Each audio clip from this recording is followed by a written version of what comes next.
undo button's gone because there's nothing on the undo stack. The redo button is there because of the redo stack is available. If I do a redo, boom, goes back, and the undo button comes up. Let's say that I'm in this redo state and I deposit a new $10. Boom, my redo stack gets cleared as part of that action. So let's throw some money into these accounts, do some withdrawals. I can undo,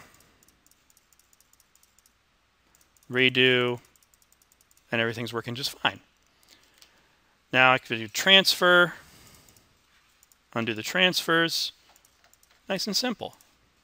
So this pattern, while being a simple pattern, buys you a lot. And you can use it in a GUI, you can use it on a website, you can use it in a command line, whatever.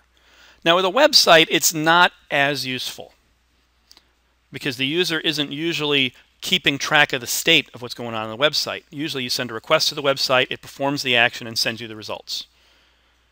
You could use this on a website to allow that undo type action, but you want to make sure you keep track of that per user.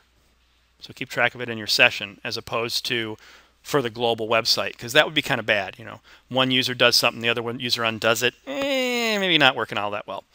The thing you have to be really careful about, though, is that when you say undo and redo, you're assuming states. You know, what was my last state? So you have to have enough user separation that you're not going to have two users stepping on each other that way. Because if one user undoes something and one user does something, and then this first person redoes, the redo assumes the state. But this other user did something in the middle. So if the users aren't isolated in their data that they're modifying, you could have some problems there. Just be careful of that. Now, one place I used this recently is I was doing an Android app.